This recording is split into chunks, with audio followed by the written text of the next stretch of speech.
Yun talaga. Kayo ba'y natutuwa? Ginising kayo ni Lord. Praise God. Ay, actually, yun yung naisip ko kanina umaga. Bakit pala everyday nagpapasalamat tayo, no?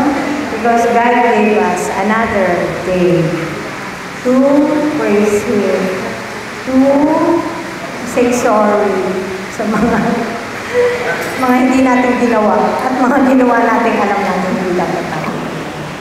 But praise God because life goes on. Talaga, every day, we give Him thanks. Ngayon, pwede po tayo mag-pray muna sandali. Let's pray. Let's come before the throne of grace of our Lord. Father in heaven, we thank you. We lift up to you, Lord, our day. This day that you have given us, another day to praise you, to bless you, to worship you, and to ask forgiveness. Forgiveness, Lord, sa mga hindi namin dapat ginawa, sa mga dapat namin ginawa na inutos nyo, pero hindi namin sinunod. Linisin nyo po ang aming mga puso, isipan. And we pray na lahat ng gagawin namin is by faith, because without faith, it is impossible to please you, O Lord. Thank you, Lord Jesus, for dying for our sins. We lift up to you, Lord, this day, this worship. We praise you. In Jesus' name, amen. Amen. Sarap po na magpuri sa Panginoon. Gusto ko pong simulan ang ating worship service. Meron lang ako.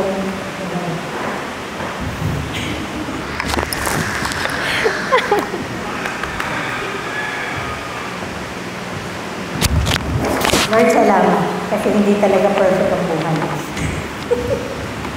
Pinagpanaghanda ako pa naman ito kang Anyway, so gusto ko lang i-share sa inyo as introduction to this. Kasi yung kakantahin po natin na una, very meaningful sa akin. Gusto ko lang i-share sa inyo. Paano ba yan? On May 14, 1970, two of my classmates were struck by lightning within the school grounds. High school po ako noong third year high school. So patatapos namin third year, next year is senior year. So sa school namin kasi may kick out. So yung nagsimula na simula, kayo magkakasama ko. So nalagasan kami ng dalawa pa. Ngayon, for the whole fourth year, kasi that time, I believe in the theory of evolution. I know there's God, pero naniniwala ako na yung Big Bang Theory, Charles Darwin, mga gano'n. Talagang yung utak ko, existentialism, gano'n. Kini-question ko parati ang existence ni God. So, my fourth year, I was looking out the window and always asking God, bakit? Siyempre, hindi Lord tawag ko, God. Pinandiyan ka man. Bakit nawala yung dalawa kong kaklase? Paborito ko yung isa, coach ko yun, yung isa prate kong pinaprank. It's no. Bigla nawala. So, it's very sad. At saka very confusing for me. Then one day, may nakita akong crumpled sheet sa bahay. Yung pamphlet. Pagbukas ko, ano ba itong basura ko? Kalagay, here today, come tomorrow. Tapos may verse doon, nakasulat. Yan. Yun yung sa akin. So, since I'm an agnostic, hindi ko maintindihan yung verse. So, nakalagay, all flesh is like grass, and all its glory like the flower of grass. The grass withers and the flower falls, but the word of the Lord remains forever. So, hindi ko siya naintindihan. Pero nag-stick sa akin. Then, pumasok na ako sa UP, Campus Crusade, mga kaklase ko doon, mga nangbubuli nung high school, naging Christian, pinagpe-pray ako. Isa doon si Pastor Romel Yason. Bully, sorry. Pero nag-sorry na doon siya. Inamin naman niya. So, ina-avoid ko siya nung high school. Then, ito, parang santo nagpe-pray para sa akin. Then, that convinced me to receive the Lord and Savior in my life. To give God a chance. Although, talaga hindi pa ganun kompleto. Kasi talaga hindi ako naniniwala. Mas theory of evolution ako. Mas scientific. So, July 3, 1975, I received the Lord as my Savior and Lord. And then, hindi ko pa naiintindihan masyado. So, ito yung journey na it is a journey. Journey ang pinagdadaanan natin. Hindi mo kagad maintindihan. So, who am I? Who am I na bibigyan ng Diyos na ganun na atensyon? Sino ako? Ako nga yung nakikipag-debate against you. So, let's all stand. And as we sing this song, let's sing it prayerfully. For sino nga ba tayo?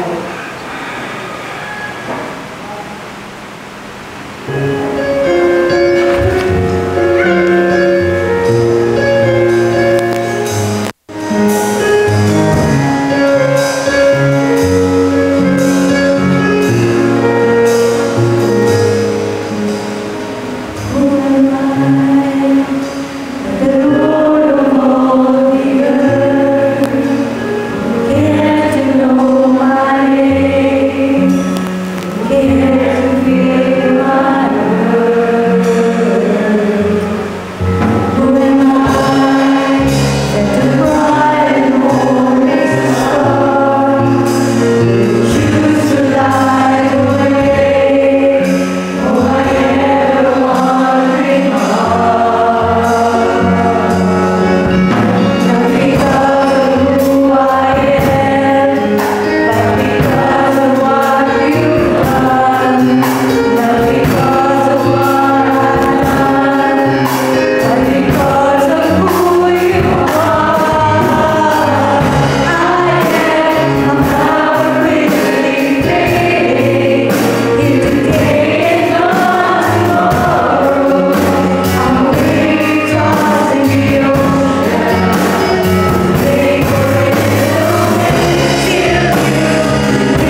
natin, hindi natin deserve na tayo'y mahalin niya, pero mahal na mahal pa rin naman.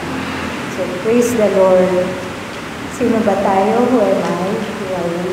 That He still loves us so much. Thank you, Lord. At dahil hawak niya tayo, parating faithful siya sa atin. Kahit anong mangyari sa ating buhay, He is forever in our lives. Kahit faithless tayo, siya ay faithful sa atin. Praise God. Let's continue to praise Him. Bless Him to our souls.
Jesus.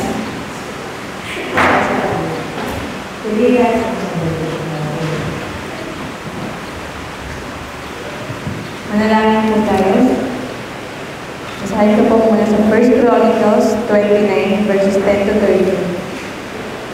Sa harapan ng mga tao ay tuwang-tuwa si David na nagpuri kay Yahweh. Sinabi niya, "Purihin kayo magpakailanman, Yahweh, ang Diyos ni Israel na aming Ama. Sa inyo ang kadakilaan, ang kapangyarihan, ang karangalan at ang pagtatagumpay, sapagkat inyo ang lahat ng nasa langit at nasa lupa. Sa inyo ang kaharian at kayo ang dakila sa lahat. Sa inyo nagmumula ang kayamanan at ang karangalan at kayo ang naghahari sa lahat. Taglay ninyo ang kapangyarihan at kadakilaan at kayo ang nagbibigay ng lakas at kapangyarihan sa lahat. Pinapasalamatan namin kayo, O Diyos, at pinupuri ang iyong malinharing pangalan. Ang Panginoon, kami ay lumalapit sa inyo at humingi ng kapatawaran sa aming mga kasalanan, sa isip man at sa gawa. Patawad po dahil kami ay nag-worry pa din kahit na sabi sa utos mo ay huwag kami dapat nabalisa. Linisin mo po ang aming sarili at gawin mo kaming dalisay at kalugod-lugod sa iyo, Panginoon. God, salamat din po sa patawaran sa aming mga kasalanan. Salamat po kay Kristo na iyong binigay para makabalik kami. At salamat sa katotohanan na ikaw ang pag-asa namin sa lahat ng mga problema, sa lahat ng mga unos na nararanasan namin. Salamat din po sa magagalingan para sa mga may sakit. Kapayapaan ng puso para sa nakakaranas ng takot at kalungkutan dahil sa mga kaguluhan sa iba't ibang lugar. Salamat po, Panginoon, sa sapat at umaapaw mong biyaya sa bawat isa sa amin para sa pang-araw-araw ng pangangailangan. God, salamat din po sa salita mo na aming gabay upang kami ay humayo at gawing alagad mo ang mga tao sa lahat ng mga bansa. Wala kaming sapat na dahilan upang hindi kami sumunod sa utos mo dahil si Jesus mismo ang aming modelo. Kaya po dalangin namin, naway tulungan kami lagi ng banal na Espiritu na sumunod sa iyong utos sa paghari. Ganun din po, Panginoon, lubusang aming pasasalamat sa iyong provision para sa darating na family retreat sa April 27 and 28. Salamat, Panginoon, dahil 97% po ay fully paid na. Salamat po sa mga church members na nag-sponsor sa madaming church members upang mapunan ng registration fee. Tunay, Panginoon, na walang imposible sa iyong kaparaanan. Dalangin din namin, Panginoon, ng iyong gabay, pag-iingat at proteksyon sa amin sa mga araw na iyon at naway gawin mong maganda ang panahon. Kaya rin po ang tumulong sa aming mga leaders, elders and deacons para sa paghahanda sa gawain. Banal na Espiritu, tulungan mo kami lagi maging handa para sa muling pagbabalik ni Jesus. Naway maging excited ang puso namin na nakita siya at ang Diyos Ama. Lagi niyong paalagin ang aming puso na sa lahat ng gawain sa Iglesia. I-refresh niyo po kami, palakasin ang aming devotion sa iyo. Naway, lagi kami maging tapat sa paglilingkod sa iyo, sa mga tao na mahal mo, Panginoon, at sa mga lost people in the world. Palakasin at ingatan niyo din po ang mga missionaries na partner ng Iglesia. Samahan niyo sila lagi, maging malinaw sa kanila ang vision at mission na nais mo na sundin nila. Tulungan niyo po kami na maging tapat lagi sa aming tithes and offerings sa iyo. Kung meron man po sa amin ang nag-struggle pa din sa pagbalik ng kaloob sa iyo, dalangin namin na ikaw ay laging mangusap sa amin. Tulungan mo kami na sumunod sa utos mo at bukal sa aming mga puso. Kayo din po ang patuloy na magligtas sa mga tao na nasa gitna pa rin ng giyera at kaguluhan. God, may matigil na po ang mga karahasan at magkaroon ng kapayapaan sa buong mundo ayon sa iyong kalooban. Naway maayos na po ang pagbalik sa West Philippines. Sa lahat ng hindi magandang nangyayari ngayon, Panginoon, paalala mo sa amin, lagi na ang lahat ng nangyayari ngayon sa mundo ay nasusulat lang sa iyong salita. Tulungan mo kami na laging manalangin, laging maging handa at huwag mabalisa at magtiwala lamang sa iyo. Because you are so good. Sa lahat ng ito, Panginoon, dalangin pa rin namin na kayo ay maawa sa amin. Kahabagan mo kami, Ama. Salamat po sa katotohanan na ikaw ang Diyos, hindi nagbabago, hindi nagmamahal pa namin. Salamat sa mga pangako mo, Panginoon, na alam namin na tutupad ito for your life, for your will. Thank you, Father. Ito po aming dalangin sa kami sa pangalan ni Jesus.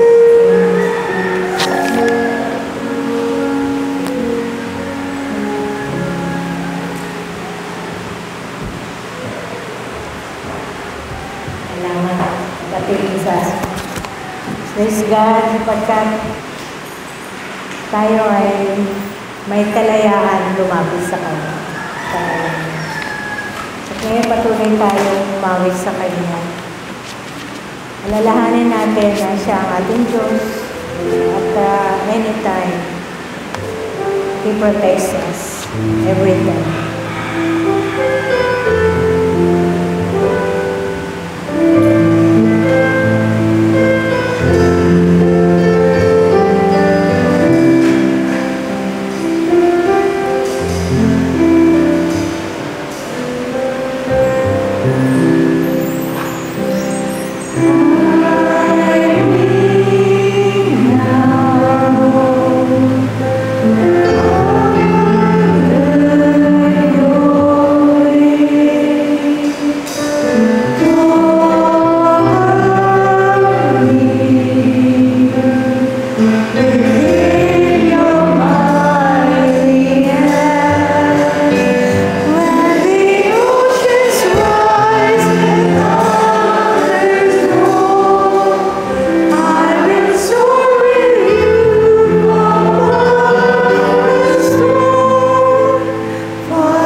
maraming salamat sa Panginoon at maraming salamat sa blessings na natatanggap natin.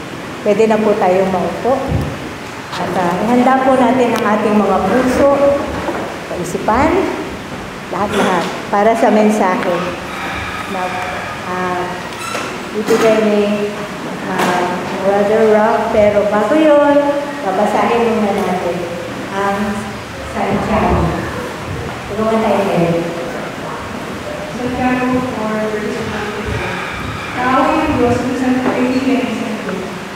Saan ang igaling ng inyong mga alitan at pagkakas? Hindi ba nagmumula yan sa pagminasa na naglalaban-laban sa inyong kalooban? Mayroon kayong ninanasa, ngunit hindi ninyo makakita. Kaya tumapanay kayo, makasaling lamang kayo. May mga bagay na gusto ninyo, ngunit hindi ninyo makakita. Kaya kayo nagkakagalit at naglalaban-laban. Hindi ninyo makamplan ang inyong mga ninanais dahil hindi kayo humihingi sa Diyos. At humihingi kayo, wala rin kayo matatanggap dahil hindi tama ang inyong layunin. Humingi kayo upang mapagpagyan ang inyong kailangan. Mga taksi, hindi ba ninyo alam na kapag nakikipagkaibigan kayo sa sanlibutan, ay kinakaaway naman ninyo ang Diyos? Ang sino ang may nanalis na maging kaibigan ng sanlibutan ay nagiging kaaway ng Diyos.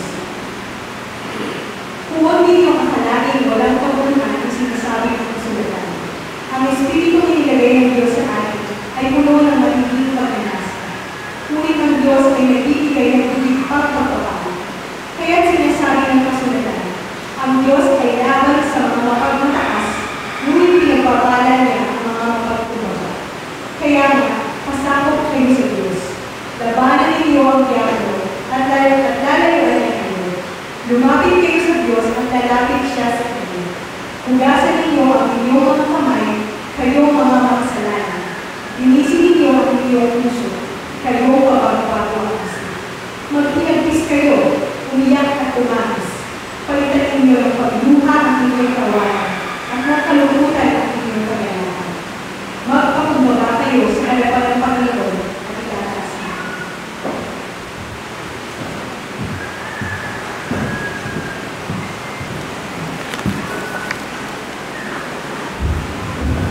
Magandang umaga po sa ating lahat. Alam niyo po, lagi akong excited pagka nabibigyan ng pagkakataong maghatid ng salita ng Diyos sa harapan ninyo. Dahil isang pribilehyo na makapaghatid ng salita ng Diyos. At naway maging handa tayo lahat sa pakikinig din. Yung kababasa nating verse kanina ay yan po yung inaatasan kasi kami several months before na bibigay na sa amin yung mga scheduled text sa amin at yan ang na-assign sa akin at may pamagat pa nga na yan, the seeds of sin. Tinignan ko sa diksyonaryo, ano ba yung ibig sabihin ng seeds? Salin sa wikang Filipino. Madaming pagsasalin. Pwede itong maging yung seed ay pwedeng buto, pwedeng similya, o anak, o punla, binhi. Pero sa pagkakataong ito po, ay hayaan yung gamitin natin ang salitang binhi para sa pagtalakay natin ng salita ng Diyos ngayon. At magkakaroon lang tayo ng dalawang punto sa pagtalakay ng verses na yan. Unang punto ay yung pinanggagalingan ng kasalanan. Saan ba nanggagaling yung kasalanan? At makikita yan sa verses 1 to 2. Ulitin natin lang, saan nanggagaling ang inyong mga alitan at pag-aaway? Hindi ba't nagmumula iyan sa mga pagnanasang naglalaban-laban sa inyong kalooban? Meron kayong ninanasa, ngunit hindi nyo makamtan. Kaya't pumapatay kayo, mapasa inyo lamang iyon. May mga bagay na gustong-gusto ninyo, ngunit hindi ninyo maangkin, kaya kayo'y nagkakagalit at naglalaban-laban.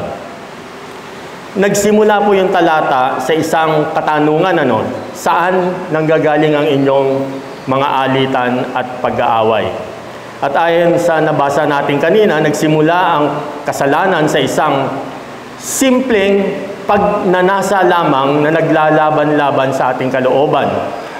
Tulad din po ng isang binhi, mula sa isang maliit na binhi o butil, ito'y tumutubo hanggang maging isang kasalanan. Kadalasan po, siyempre, nagnanasa tayo ng mga bagay na wala tayo. Normal yun kasi wala nga tayo, kaya ninanasa nating magkaroon tayo ng kung ano man yun. Kaya nga ninanasa natin ang isang bagay dahil wala tayo nito. Ang problema, kung minsan meron na nga tayo, ninanasa pa natin. Ewan ko ano ng tanong, kasagutan doon. Ang masama nito, pinagnanasaan pa natin ang pag-aari ng iba. Magbanggit lang tayo ng mga ilang ehemplo. Napakarami po, pero babanggit lang tayo ng ilan. Ano yung pinagnanasaan ng iba na hindi dapat pinagnanasaan? Madami akong naririnig dyan. Siguro dahil well-advertised yung mga showbiz. Pinagnanasaan yung asawa na may asawa. Hindi dapat yon. Huwag na po nating guluhin o makisangkot pa sa sagradong pagsasama ng mga mag-asawa. Ika nga huwag makikiapit. Pangalawa, huwag nating samantalahin ang pagkakaroon ng mas superior na posisyon sa trabaho o antas sa lipunan. Kaya nga po siguro nagkaroon ng batas tungkol sa sexual harassment. Bagong batas to sa pagkakaalam ko. Dahil sa lumalaganap na pang-aabuso ng mga superiors o mga boss sa kanilang mga subordinates. Noong unang panahon po, meron na nito. Wala lang batas pa noon. Yata. Or siguro, papatayin ka agad pagka lumabag sa batas noon. Ito po yung pang-aabuso ng mga amo sa kanyang mga alipin. Talamak na talamak po yun noon. Pangatlo ay huwag nating pagnanasaan ng mga material na bagay na pag-aari ng iba. Kanila yun. Huwag na nating pagnasaan. Lahat po ng tatlong ito ay siya ring sinasaad sa Exodo 20:17. Tingnan niyo po. Huwag mong pagnanasaang maangkin ang sambahayan ng iyong kapwa, ang kanyang asawa. Ang linaw po, di ba? Ang alilang lalaki o babae, mga baka, asno o anumang pag-aari. Madaming kahalintulad niyan ngayon. Mga ibang bagay, hindi na yung mga livestock, marami pong bagay na pinagnanasaan natin. Hindi na pati nagiging normal o tama kung ang pagnanasang ito ay pilit nating nais nating makamtan, ika nga nila ay at the expense of others. Nagnanasang makamtan kahit makasagasa o makasakit ng kapwa. At sa sobrang pagnanasang iyan, handa pa ngang gumawa ng sukdulan gaya ng sinasabi sa verse 2 ng Santiago. Ano yung verse 2? Mayroon kayong ninanasa, ngunit hindi nyo makamtan. Ngayon, kung hindi nyo makamtan, kaya't pumapatay kayo. Mapasa inyo lamang iyon. May mga bagay na gustong-gusto nyo, ngunit hindi nyo maangkin. Kaya kayo'y nagkakagalit at naglalaban-laban. Hindi nyo makamtan kaya't pumapatay kayo. Ano pong sinasabi sa Exodo 20:13? Huwag kang papatay. Isa sa 10 utos po, di ba? Huwag kang papatay. Ang tindi po? Kung babalikan natin, nagsimula lamang ito sa isang binhi o isang butil. Napakaliit na pagnanasa hanggang naging lumago, naging kasalanan. Santiago 1:14 to 15. Ito, tingnan po natin. Natutukso ang tao kapag siya'y naaakit at nagpapatangay sa kanyang sariling pagnanasa. 15. Ang pagnanasa, tingnan po natin ang pagnanasa kapag naitanim sa puso ay nagbubunga ng kasalanan. At ang kasalanan sa hustong gulang ay nagbubunga ng kamatayan. Ang linaw po, sunod-sunod. Pagnanasa, nagbunga ng kasalanan, ang kasalanan nagdudulot ng kamatayan. Ganyan po katindi ang binhi ng kasalanan na naitanim sa puso, nagbunga ng kasalanan, patuloy lumago at nagdulot ng kamatayan.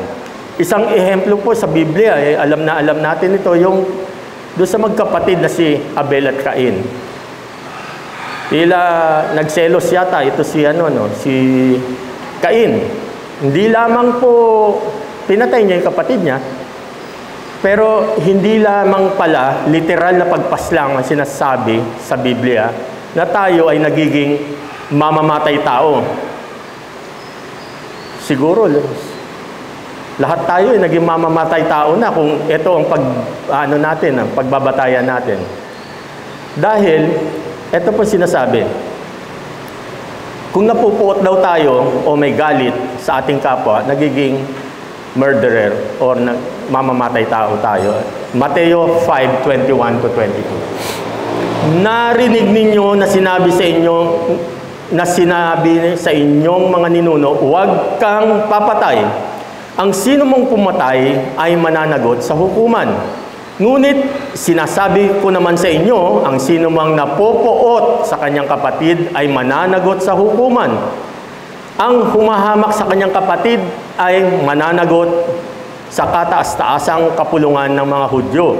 At sino mang magsabi sa kanyang kapatid, ulul ka, ay manganganib na maparusahan sa apoy na impyerno. Hindi po disenyo ng Diyos ang magkaroon ng alitan sa iglesia.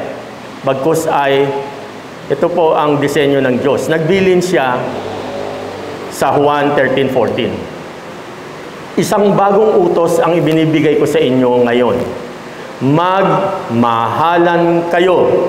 Kung paano ko kayo minahal, gayon naman magmahalan kayo. Diyos ang ehemplo ng pag-ibig.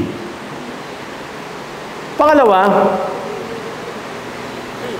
sanhi ng pagkaroon natin ng kasalanan, hindi tayo humihingi sa Diyos. Kristiyano ako. Humihingi ako sa Diyos. Pero tingnan po natin, minsan, parang hindi yata tayo humihingi sa Diyos. Kung kanina ay masamang binhi ang pagnanasa, ng pagnanasa ang nasa kalooban ng tao at handa pa nga pumatay, makamtan lang ang mga pagnanasang iyon. Ngayon naman, sa pagpapatuloy ng verse 2, sinasabi dyan ay, hindi nyo nakakamtan ang inyong ninanais dahil hindi kayo humihingi sa Diyos. Hindi natin nakakamtan dahil hindi tayo humihingi sa Diyos. Teka muna. Hindi po yata gawain ng isang mananampalataya yan. Di po ba? Pakaiingat lang po tayo dahil maging tayong mga mananampalataya ay maaaring malaglag sa ganitong kasalanan. Kasalanan na hindi humihingi sa Diyos. Nagkakasala tayo dahil hindi paghingi sa Diyos. Kapag nagtitiwala tayo na nakakamtan natin ang anumang mga pangailangan natin dahil sa sarili nating kakayanan at hindi dahil sa biyaya ng Diyos. Masyado na tayong believe sa ating sarili. Believe tayo, ako yung gumawa niyan kaya kung nakamtan yan. Teka muna. Hindi na dahil sa pala yun, kalooban ng Diyos. Kung hindi man sa sarili nating kakayanan o lakas tayo humuhugot, ika nga, kanino naman lumalapit ang iba upang maisakatuparan ng kanilang mga kahilingan? ang nakalulungkot po, alam natin, nating lahat, na sa ating bansa ay sadyang napakaraming, tayo lang yata yung bansang napakaraming Diyos-Diyosan na nilalapitan. Kapag kailangan ng proteksyon sa biyahe o good voyage, pupunta sila sa Diyos-Diyosan nila sa aakyat sa Antipolo. Blessing ng sasakyan, bumili ng sasakyan, kailangan ng blessing, tatakbo sa Manawag, Pangasinan. Nais ng mirakulo at kagalingan ng mga sakit, magpapanata sa Quiapo. January 9, yun yata yung piyesta nun. Halos lahat na yata ng Diyos-Diyosan ay hiningian nila. Liban na lamang sa tunay na Diyos. Hindi humihiling sa Diyos. Pangatlo, maling motibo. Sa verse 3, sinasabi dito, at humingi man kayo, wala rin kayong natatanggap dahil hindi tama ang inyong layunin. Humihingi kayo upang mapagbigyan ang inyong kalayawan. Kalayawan daw malapit-lapit sa last, yung kwan na yun. Ayon sa talata, umihingi tayo upang mapagbigyan lamang ang ating kalayawan. Importante pong malaman natin ang pagkakaiba ng our wants, yung ating nais, at our needs. Wants and our needs. Magkaiba po yun. Alam dapat natin ang nais o gusto lamang natin kaysa talagang pangangailangan natin. Pakababantayan po natin ang ating mga nais o hinihiling dahil baka ang mga ito hinihiling lang natin upang mas-satisfy lamang ang ating kalayawan. Kung minsan kasi humihiling tayo ng labis-labis sa ating kailangan. Ang pagpahangad ng labis, lalo na't hindi natin kailangan, ay maaari magdulot ng walang kabusugan.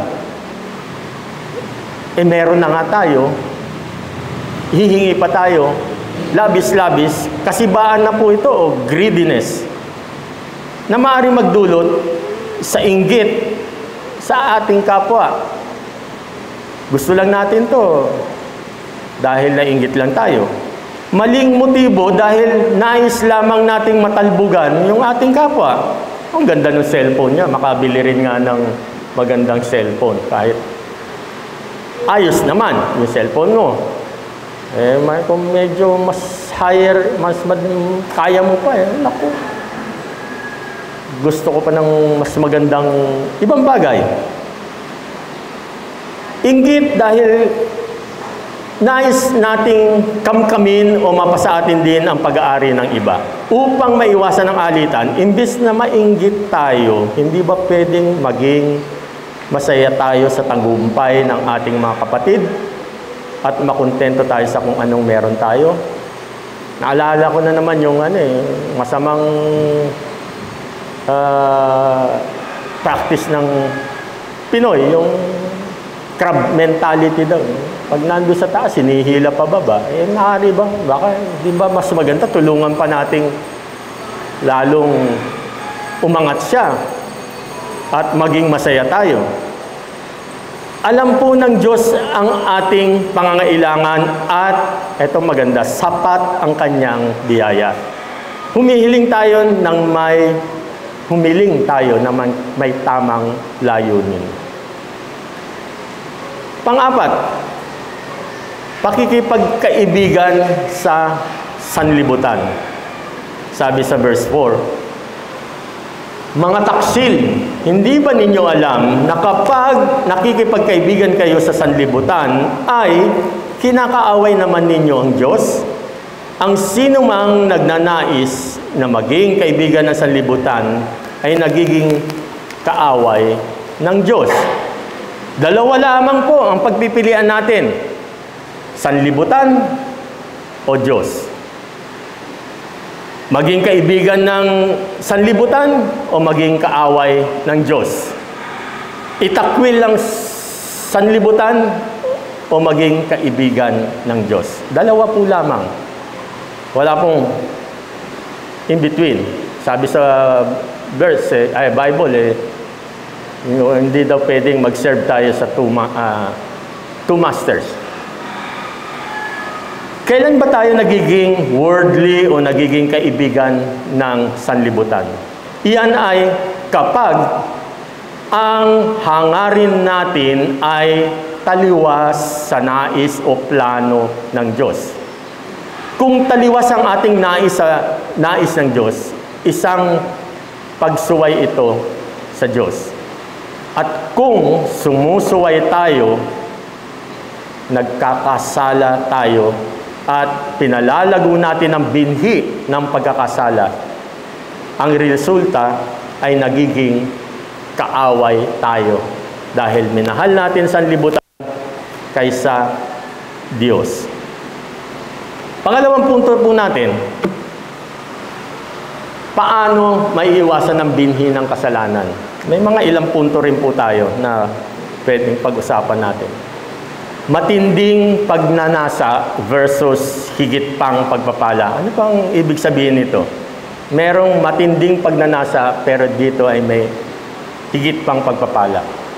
Sabi sa verse 5, huwag ninyong akalaing walang kabuluhan ang sinasabi sa kasulatan. Ang espiritong iniligay ng Diyos sa atin ay puno ng matitinding pagnanasa. Ngunit ang Diyos ay nagbibigay ng higit pang pagpapala. Kaya't sinasabi ng kasulatan, ang Diyos ay laban sa mga mataas, ngunit pinagpapala niya ang mga mapagkumbaba. Dahil sa matinding pagnanasa, minsan nakakalimutan natin ang Diyos. Makakamtan lang ang mga pagnanasang iyan.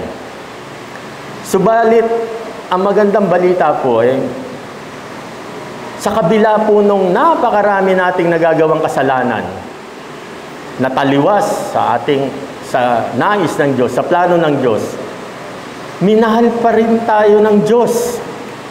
Gaya din ng pagiging makasalanan nga natin, ibinigay pa rin niya ang Diyos, ng Diyos ang kanyang bugtong na anak para sa kapatawaran at kaligtasan natin.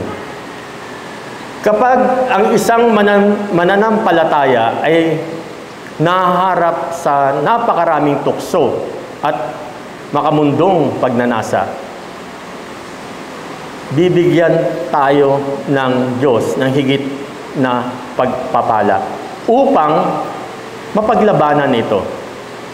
Ganyan ang pag-ibig at pagpapala ng Diyos. Higit pa sa ating mga kasalanan, anumang dami nito.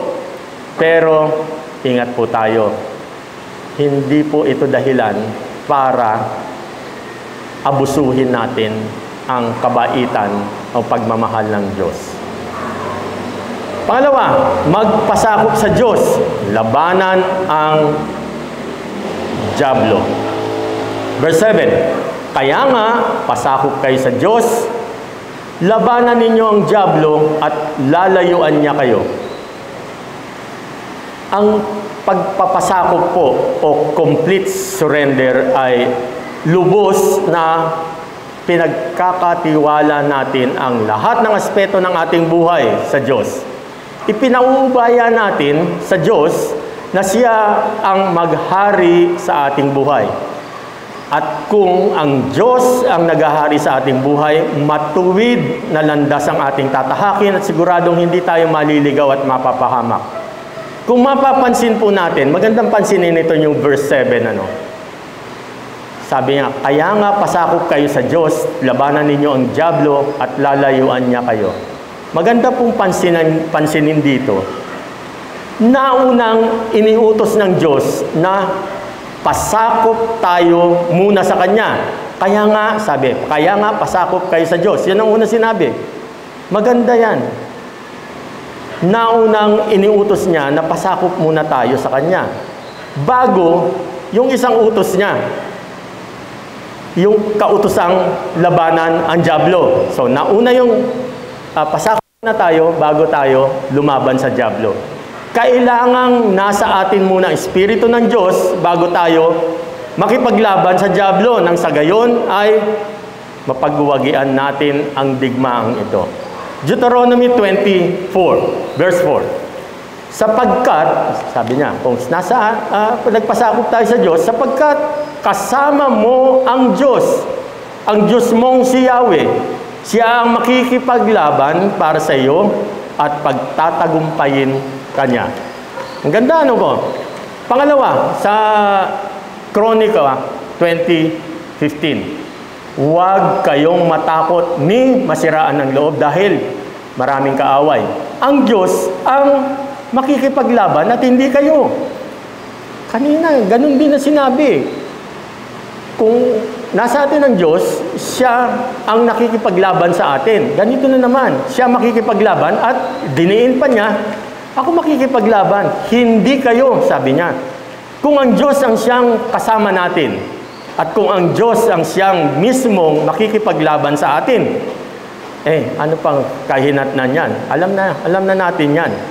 Tagumpay nga ang naghihintay, siguradong tagumpay ang naghihintay sa atin. At ganyan din ang sinasabing tagumpay sa pakikipaglaban natin sa dyablo, lalayuan niya kayo. Sabi sa 1 Peter 5:8, maging handa kayo at magbantay. Ang dyablo ay ang kaaway ninyo ay parang leong umuungal at aali-aligid, naghahanap ng malalapa. Nandyan lang sa paligid yan.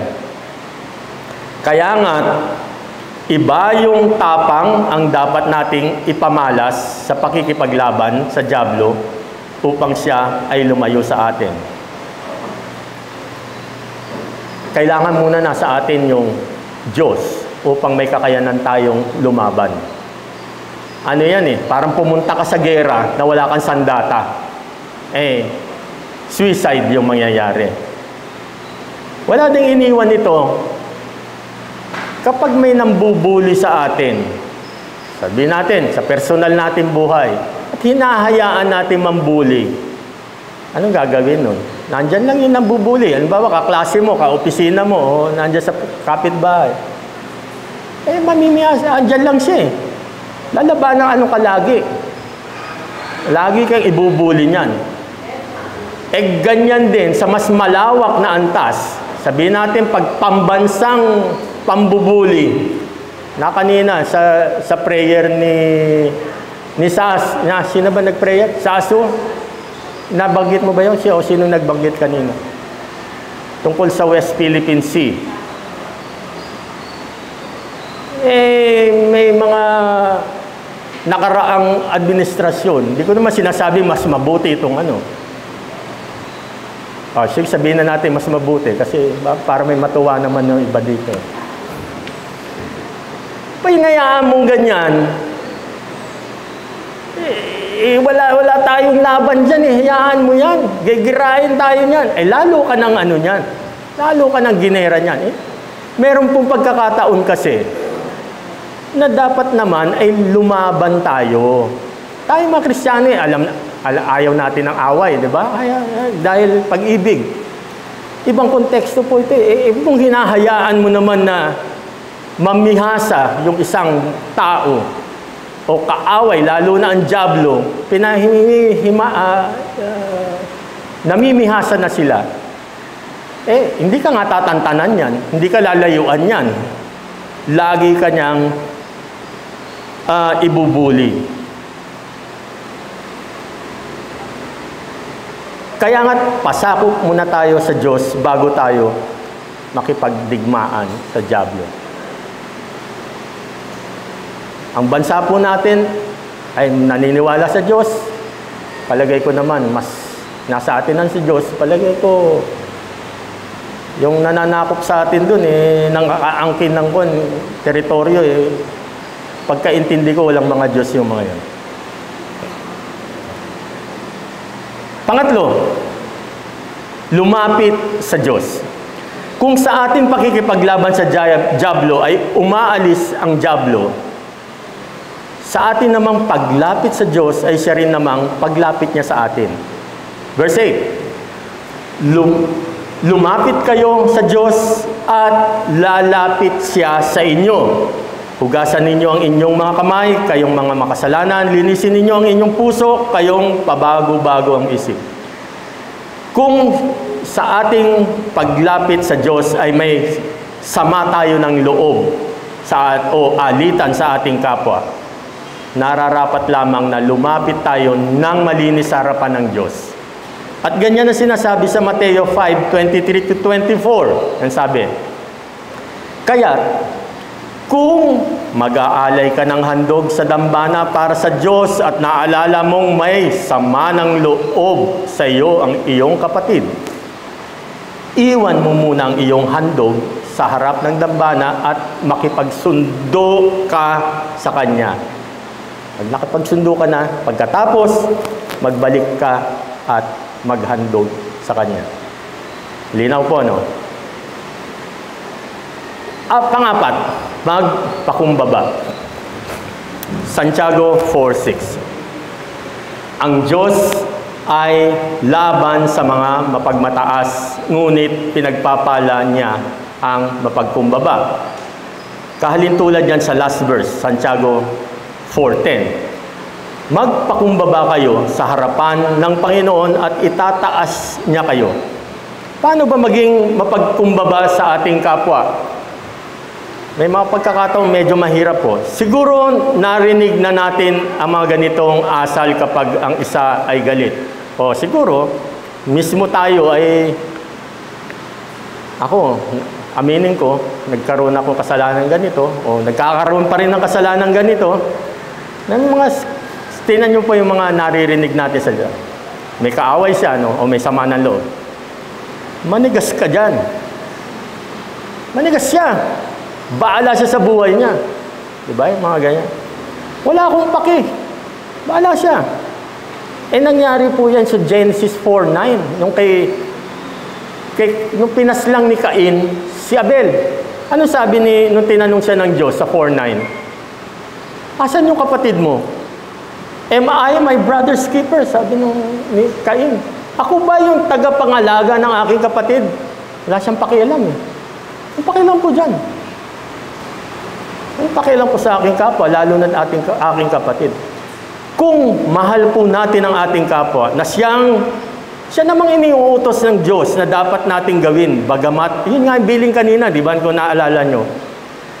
Kung mahal natin ang ating kapwa, na siyang iniuutos nga ng Diyos, dapat nating,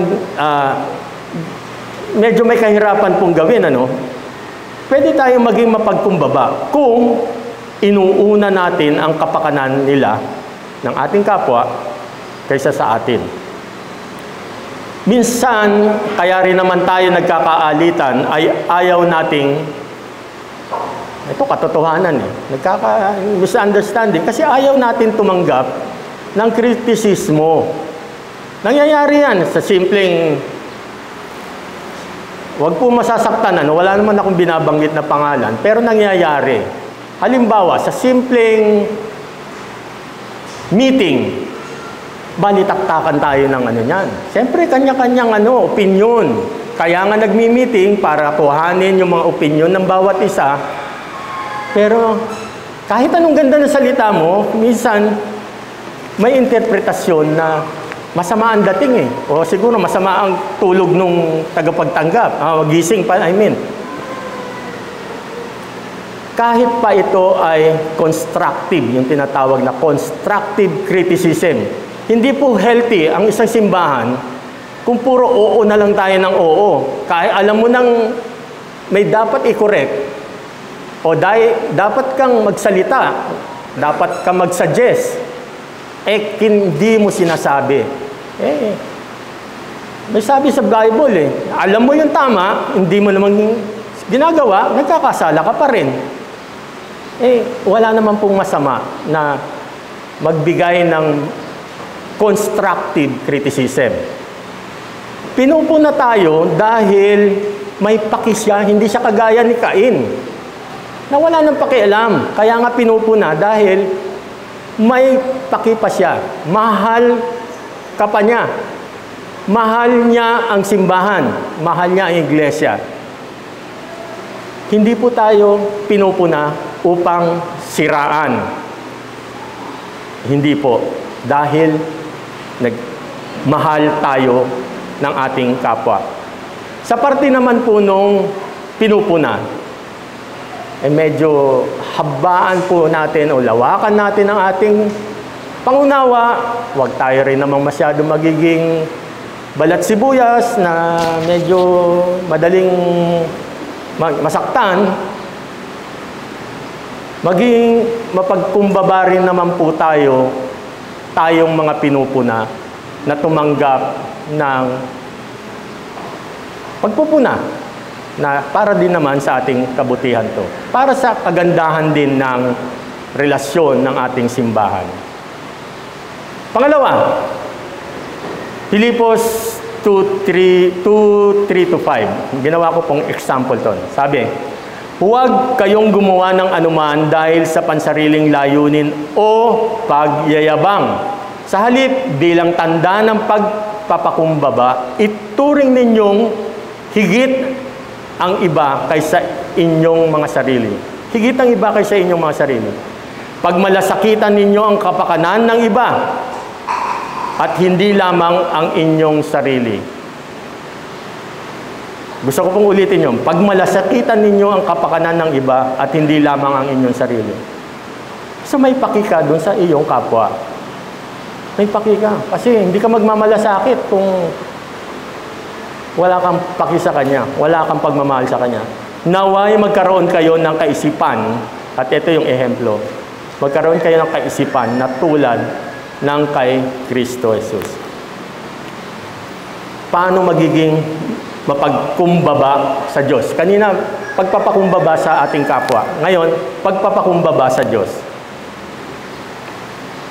Meron pong favorite verse ang aking yumaong nanay.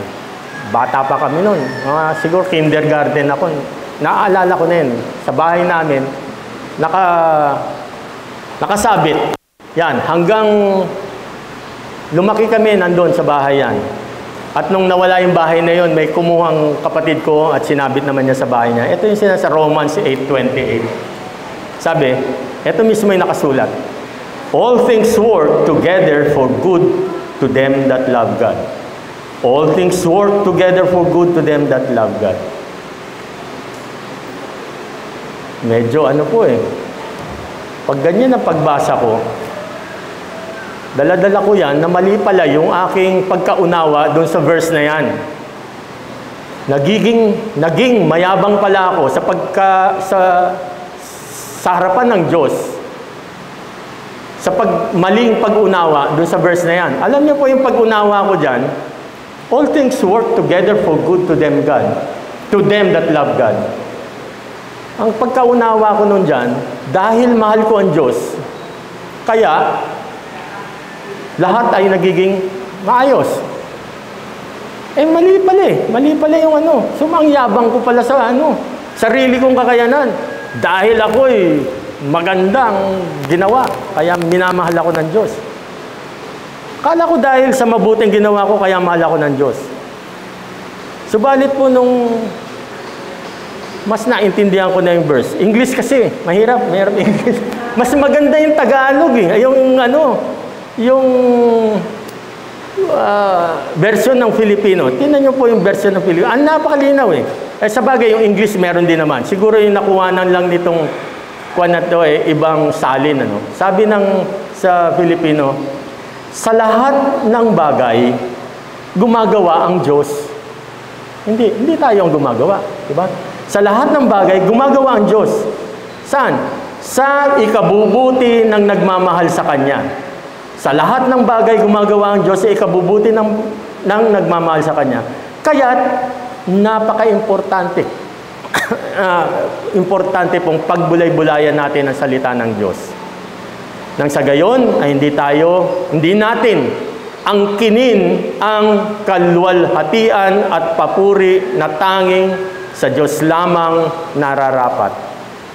Diyos lamang. All glory belongs to God. Hindi po sa atin. Kahalintulad din nito yung sinasabi sa Efeso 2:8-9. Sapagkat dahil sa kagandahang loob ng Diyos, kayo ay naligtas sa pamamagitan ng pananampalataya. Ito po. At ito'y kaloob ng Diyos at hindi mula sa inyong sarili. Malinaw po. Hindi ito bunga ng inyong mga gawa. Kaya't walang maipagmamalaki ang sinuman. Ang obedience po, pagsunod sa Diyos, ay tanda rin ng pagpapakumbaba. Isinusuko natin ang ating buong buhay. Inilalaan natin ang buong puso, isipan at kaluluwa dahil nagtitiwala tayo sa katapatan at kapangyarihan ng Diyos. Ang pagpapakumbaba sa Diyos ay pagtitiwala sa Kanyang plano. Hindi po masamang magplano, subalit siguraduhin natin ang plano natin ay consistent o naaayon sa plano ng Diyos. Sabi nga, after all, sinasabi naman sa pangako ng Diyos sa wikang Ingles, sa Jeremiah 29:11, "For I know the plans I have for you, declares the Lord. Plans to prosper you and not to harm you. Plans to give you hope and a future." Kung Diyos mismo ang nagawa niya mismong magpakumbaba, iniwan niya noon ang kanyang pagka-Diyos upang mamuhay sa lupa, di po ba? Nagsakripisyo, namatay para sa katubusan ng ating kasalanan.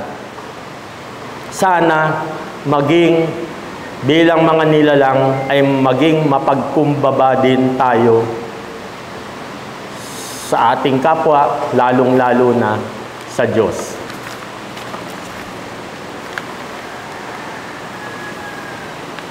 Sa atin, baka meron pa ditong hindi pa nakakakilala sa ating Panginoon o tumanggap sa ating Panginoon bilang kanyang Panginoon at tagapagligtas. At siguro doon na rin sa atin, parang, ano ba yung tawag doon?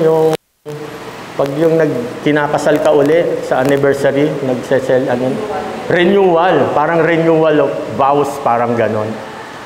Sa ating mga tumanggap na, siguro i-renew natin.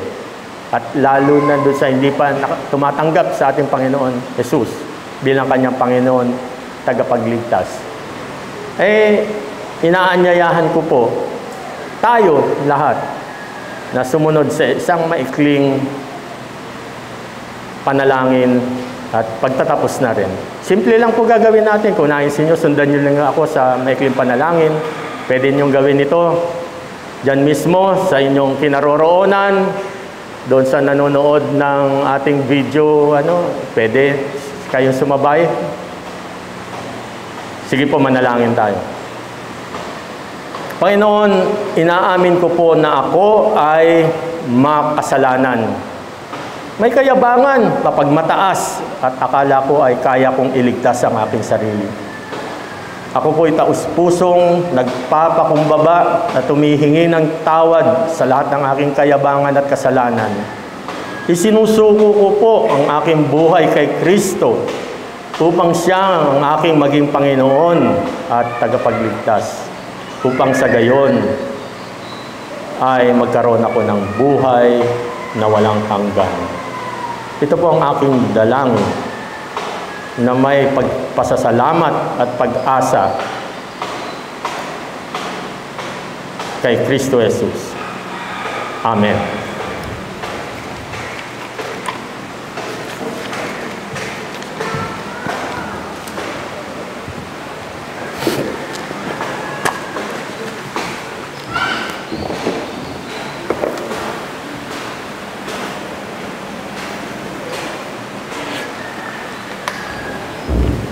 Maraming salamat. Kuya Rock, Tito Rock, Brother Rock, Lolo Rock. Pero talagang napakahalaga talaga ang pagpapakumbaba natin sa Panginoon. Talagang siya lang ang natatanging makakapagligtas sa atin. At kung tayo lalaban, tangan, ito raw, Brother Rob. Kung tayo lalaban, lahat, kasama natin ang Panginoon. Talikuran po natin ang mundo at kumampi tayo sa Panginoon. Salamat sa pagdala niyo ng mensahe, Brother Rob. At tayo po ay tumayo at umawit ng ating response sa mensahe.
only you, Lord. Thank you, Lord. In Jesus' name. Praise God. We have a great God. We have Jesus. We have the champion. The victory is in Jesus Christ. Let us always thank Him every day. Salamat sa mensahe. Salamat sa awitin. And let's continue to praise God through our tithes and offerings. Tayo po pwede ng mga. Tawagin ko po ang magkapatid.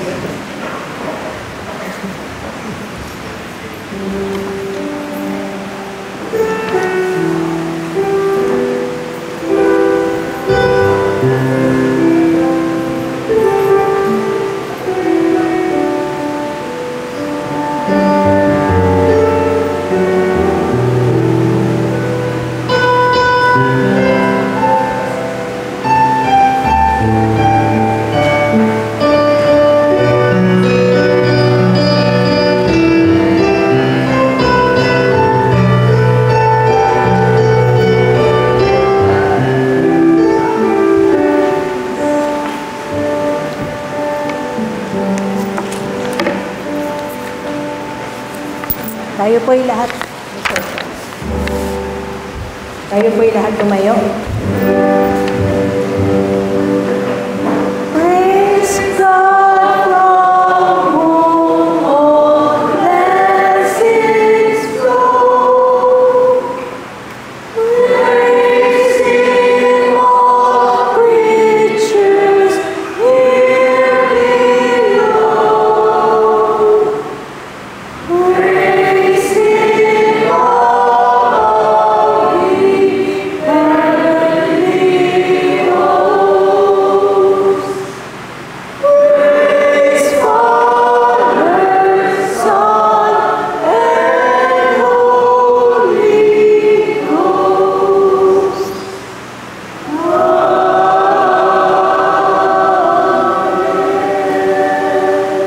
Praise God for all His blessings. Tayo pwede na maulit. And announcement, Ate Joa.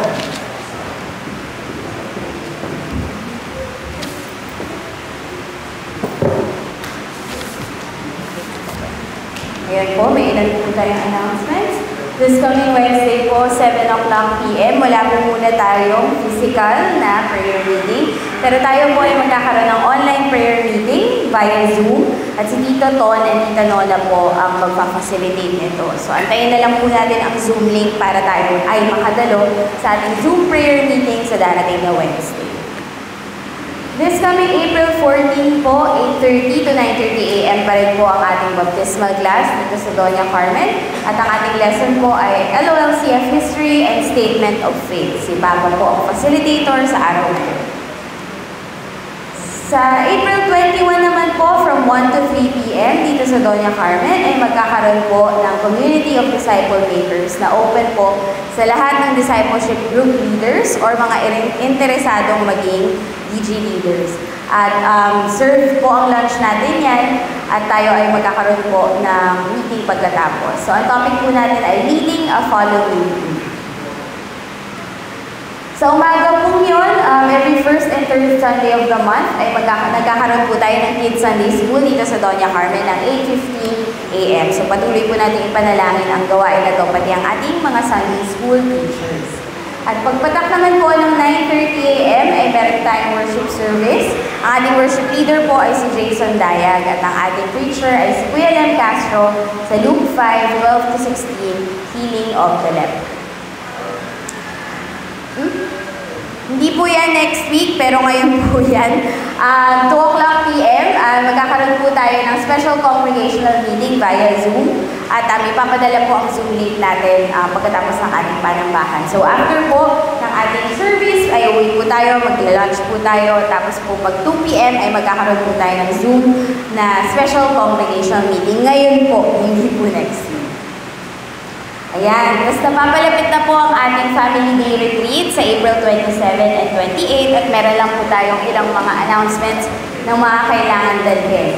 So, dala po tayo ng Bible, notebook and pen, water tumbler, personal toiletries tulad ng toothbrush, sabon, toothpaste, shampoo, etc.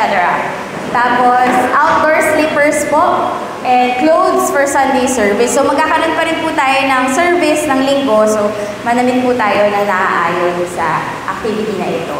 Pero, pwede rin naman po tayo magdala ng mga damit para sa swimming at extra shirt para sa ating outdoor activity. So, meron pa rin po tayo mga free time. At huwag natin kalimutan ang ating mga personal items. At kung meron po tayo mga tinitake na mga gamot, ay dalhin din po natin ito. Ito na po. Meron po mga bagay na care of CCT tulad po ng towel na ipoprovide po sa room. So, kada room ay meron pong tuwalya para po sa mga membro ng kwarto na yon. At meron din pong indoor slippers pero hindi natin pwedeng ilabas yung slippers na yun sa room. So, doon lang po siya sa sleeping area. Tapos, provided din po ang meals natin. Sa April 27, meron tayong lunch and dinner. At sa April 28 ay meron po tayong breakfast and packed lunch na ipoprovide ng CCT. Ayan po. So, sa April 27 po, sa mga sasabay po sa ating bus, 5:30 a.m. po ang ating call time. Call time or aalis? Maging on time po, kundi magpo-commute kayo pa Tagaytay.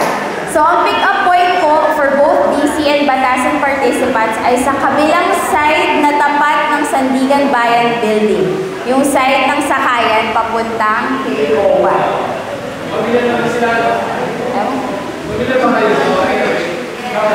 Kung meron po tayong katanungan, lapitan lang po natin si Kuya MJ pagkatapos ng panambahay.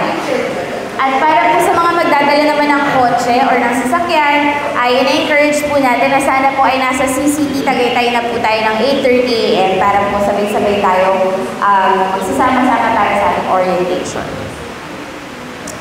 Birthdays! Meron po tayong isang celebrate ng birthday this coming week. Si Ate Sasu Dayan. Happy birthday, Ate Sasu! Awitan po natin siya ng happy birthday.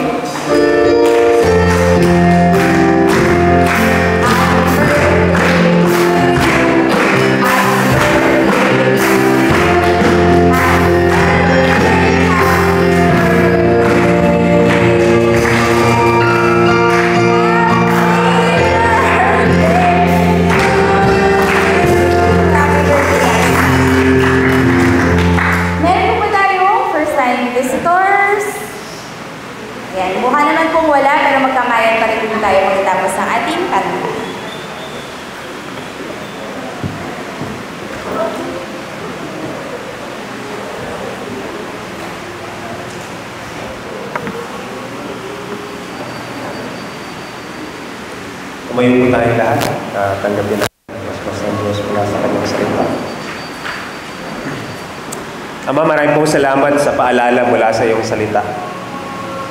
Salamat sa paalala na seryoso ka sa kasalanan. At hinihiling po namin ang iyong habag at awa na kayo magpahayag sa pamamagitan ng banal na Espiritu sa amin bilang application na pagsunod. Kung meron man kaming pagnanasa na hindi kalugod-lugod sa iyo. At kung merong pagmamataas sa aming puso sa lahat ng aspeto na meron kami sa relationship namin dito sa iglesia at kahit po sa labas sa iglesia. Salamat sa aming inawit sa katotohanan na sa pamamagitan ni Kristo ay napagtagumpayan namin anumang kapangyarihan meron ng kasalanan na dati meron sa amin. Salamat sa kanyang kasapatan at salamat sa biyaya na dulot niya sa araw-araw sa patuloy naming pagharap dito. Sabi po sa unang Pedro 5, 6 at sumusunod,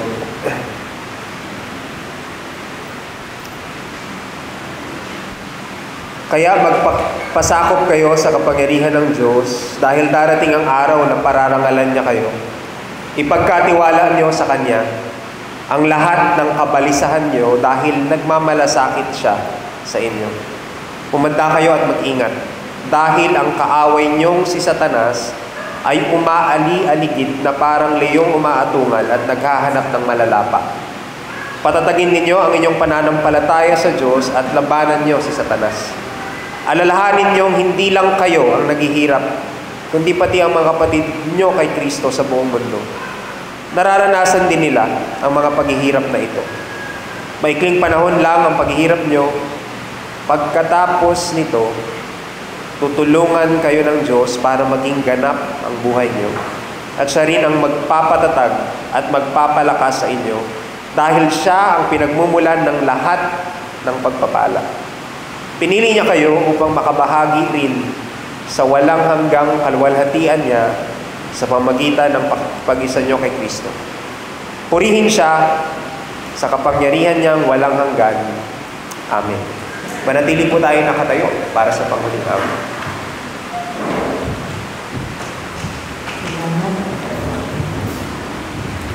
Salamat ka, Lord. Tayo po ay nagkasiling nakatayo. Awitin na po natin ang buong puso. Pasalamat sa Panginoon. Let us bless the Lord.